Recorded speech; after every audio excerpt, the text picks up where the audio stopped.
አንድ ሰው እኮ ይሄንን ነገር መጥረቢያ በደንብ አርገ ሰርተ በሶስተኛ ቀን ላይ እንድታመጣልኝ እንዲያርገ ይባላል። ቀንጨራ ሲሆን ምን ይላል? እዛ ጋር ደርስና ተመልሶ እንዴት አርገ ነበር ያልከኝ ይላል። እንዴት ነው አርገ እንዴት ነው ከዛ ጋር ይደርስና መቼን ቅዳሜ ነው አርብ ነው ያልከኝ ይላል። ይዞራል፣ በቃ እዚህ ይመለሳል። ከዛ አጣሞ ገጀራ አርጎ ያመጣልሃል። አንተ መጥረቢያ ነው ያልከው። ሰላም ውድ ቤተሰቦቼ፣ ሀብታሙ ለገሰ ነኝ። በዚህ ኢኮኖሚክስ ኤንድ ማቴማቲክስ በሀብታሙ በተሰኘው ዩቲዩብ ቻናል የተለያዩ ኢኮኖሚ ጉዳዮችን እንደማነሳ ይታወቃል። በተጨማሪነት ደግሞ ሁሉን ነገር በተለይ ደግሞ እኔ በጣም ያስገረሙኝን አንብቤያቸው ወይ ደግሞ ተመልክቻቸው ወይ ሰምቻቸው ያስገረሙኝን ነገር እንዳጋራችሁ ይሄ ነገር በሚል ተጨማሪ ፕሌሊስት መጥቻለሁ ማለት ነው። ሶ በዚህ ፕሌሊስት ስር የተለያዩ ርዕሰ ጉዳዮችን እናነሳለን። ኦፍ ኮርስ የዛሬው በቀጥታም ሆነ በተዘዋዋሪ ከኢኮኖሚክስ ጋር ይገናኛል። እንግዲህ ምንድነው ሰሞኑን ዋሊያ ፐብሊሸር ላይ በዩቲዩብ ገጻቸው ዋሊያ መጽሐፍት አንድ ቪዲዮ ለቀዋል። ይሄም ደግሞ ከዶክተር ሀብቴ ጀቤሳ ጋር የተደረገ ውይይት ነው። እንግዲህ ዶክተር ሀብቴ ጀቤሳ አንድ በጣም ቆንጆ መጽሐፍ ጽፈዋል። ኦፍ ኮርስ እንግዲህ አዲስ አበባ ያላችሁ ሰዎች መጽሐፉን ላኩልኝ።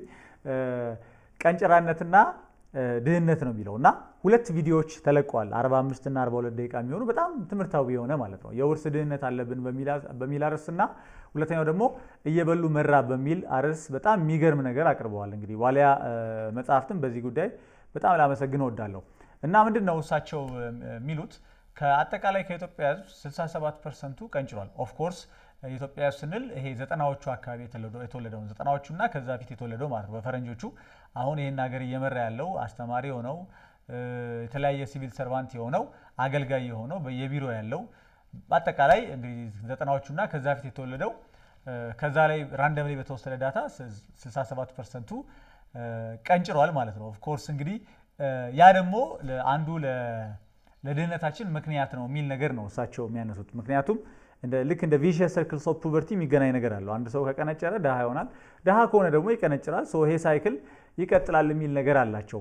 እስኪ ከዚህ ጋር እሳቸው የተናገሩትን አድምጠን እንመለስ። ኢትዮጵያውያን አሁን ያለው የህብረተሰብ ክፍል በ90ዎቹ ያደገው 67 ከመቶ ቀንጨራ እንደሆነ በጥናት ተረጋግጧል። 67 ከመቶ ማለት ነው። 67 ከመቶ ቀንጨራ ከሆነ ብዙዎቹ ቢሮ ገብቷል፣ የመንግስት መስሪያ ቤት ገብቷል ማለት ነው። ባለስልጣን ሁሉ ሊሆኑ ችለዋል ማለት ነው። እና እነዚህ ሰዎች ባሉበት ቦታ ላይ ሄዶ መስራት እጅግ ቶክሲክ ነው። ወይ የማሳመን ችሎታ የላቸውም ወይም የማመን ችሎታ የላቸውም። ዞሮ መጨረሻው ሸሚዝ መጠቅለል ይሆናል እና መደናቆር የሚባለውን ነገር ይፈጥራል። ጤነኛ የሆነው ሰውዬ ራሱ ጭንቅላቱ ይዞራል። ማታ ሄዶ አልጋው ላይ ተኝቶ ስለ ቀኑ ሲያስብ ይቆያል እና ውጤታማነቱ እጅግ ይቀንሳል። ታይዞ ገደል መግባት ይሆናል ማለት ነው። እንደሰማችሁት ነው። ከአጠቃላይ ከህዝባችን እንግዲህ በተለይ ደግሞ አሁን ላይ እቺን ሀገር ተረክቧል የሚባለው 67%ቱ ቀንጭሯል። ይሄ ደግሞ ለድህነታችን ዋና ምክንያት ነው ማለት ነው እሳቸው እንደሚሉት ከሆነ።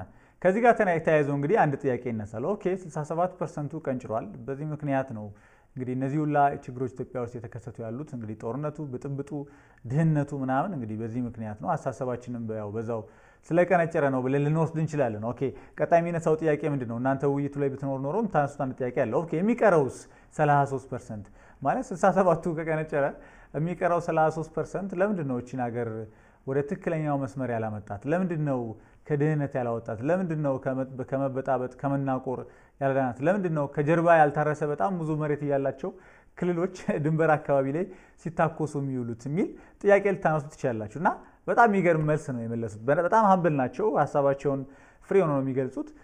እስኪ እንስማቸው ደግሞ እሱን።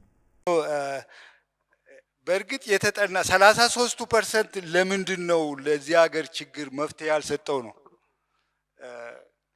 የተጠና ዳይሬክት ጥናት የለም። እኔ ግን ባየሁትና ዳይሬክት ሳይሆን ኢንዳይሬክትሊ በማይበት ጊዜ እንግዲህ ምንድነው 67 ከመቶ ህዝቡ ነው። ራንደምሊ የተወሰደ ዳታ ነው። ራንደምሊ 33 በመቶ ግን የተማረ ነው ወይስ አልተማረም? ቢሮ ገብቷል፣ ስልጣን አለው፣ የማድረግ ባይ ዘ ወይ እነዚህ ቀንጨራዎች ወደ ላይ ትንሽ ከወጡ ባለስልጣን ነው የሚሆኑት። ቀንጨራዎቹ ቀጥታ ባለስልጣን ይሆናሉ። ለምንድን ነው የሚሆኑት? በቃ አለ እንደ ፈልፈላ ነገሮች ናቸው። ይቅርታ አድርግልኝ ማለት ዘይ አር በቃ ሰልፊሽነት ስላለ አንተን የፈለጉትን አድርገው እዛ ላይ ለመውጣት የማደርጉት ጥረት የለም። እዛ ደረጃ ከደረሱ ኖርማሉ ሰው ይሉኝታ ይፈራል። ምን ይፈራል? ወይ አፕላይ አያደርግም ለስልጣን እንትን ይላል። ለዩታ ሲሽቆጠቆጥ እነሱ ይሉኝታ የሚባል ነገር የለም። ጭንቅላት ላይ ነው የሚወጡት። 33% ሳይሆን ስልጣኑን የያዙት ከ67ቱ ከሆነስ ምን ታደርገዋለህ? ያ ነው ችግሩ።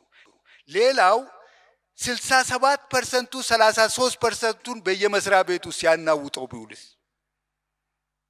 አሁን አንተ ለምሳሌ የሆነ ማዕት ቀንጨራ ሰራተኞች ይቅርታ አድርጉልኝ፣ በጣም ኮንትሮቨርሻል የሆኑ ጥናቶች እየተከሰቱ ነው። ቀንጨራ ህዝብ መምራት it is very very difficult። አይመሩልህ ብዙ ማስረጃዎች አሉ ለዚህ። አፍሪካ በሙሉ አብዛኛው አፍሪካዊ ስተንት ነው። አብዛኛው እንደሰማችሁት ነው። ዶክተር ሀብቴ ጀቤሳ እንግዲህ በዚህ መንገድ ሀሳባቸውን ገልጸዋል። እንግዲህ መጽሐፋቸውም ካልተሳሳትኩኝ አርዕሱ ቀንጨራነትና ድህነት ነው። ይሄ መጽሐፍ እንግዲህ አዲስ አበባ አካባቢ ማግኘት የሚችሉ ሰዎች እንግዲህ ላኩልኝ፣ ወደ ሀረር ላኩልኝ፣ ባነበው በጣም ደስ ይለኛል። ለምን ድሃውን የሚል ከዚህ በፊትም የሰራሁት ቪዲዮ ነበረ። ፕሮፌሰር አለማየሁ ገዳ እንግዲህ ሀረማያ ዩኒቨርሲቲ ተማሪዎች ጋብዘውት በመጣ ጊዜ እኔም እንግዲህ እንደ አንድ መምህር ተገኝቼ ጥያቄ ጠይቄው የመለሰው መልስ አለ። በዋናነት ይሄ ክሮኒክ ካፒታሊዝም እንግዲህ በአማርኛ ምንም ብለው የተወጋ ካፒታሊዝም አንደኛው ምክንያት ነው ብሎ ያስባል። ኮራፕሽኑ ምኑ አለ፣ እዛ ውስጥ ጥቅመኝነቱ አለ፣ አንዱ እሱ ነው። ሁለተኛ ደግሞ ያው ፎር ዘ ላስት ሜኒ ይርስ ኢትዮጵያ ጦርነት ውስጥ ነው ያለችው። እንደውም በዋናነት ያነሳው እሱ ነው፣ እርስ በርስ ጦርነቱን ነው። ከዛ ክሮኒክ ካፒታሊዝሙ አለ፣ ከዛ የትምህርት ስርዓታችን አለ እያለ በጣም ብዙ ፋክተሮች አሉ። እንግዲህ ዶክተር ሀብቴ ጀቤሳ ደግሞ ዋናው መቀንጨራችን ነው ይላሉ ማለት ነው። ከዚህ ጋር የተያያዘ እንግዲህ ባለሙያዎች፣ ጤና ባለሙያዎች፣ የኢኮኖሚ ባለሙያዎች፣ ሌላውም ማንኛውም ሰው ሀሳብ ካላችሁ ኮሜንት ስራ አስቀምጡልኝ። እናንተ የገረማችሁን ነገርም ሼር አድርጉኝ። በዚህ መንገድ እናቀርባለን፣ እንወያይባቸዋለን። አመሰግናለሁ።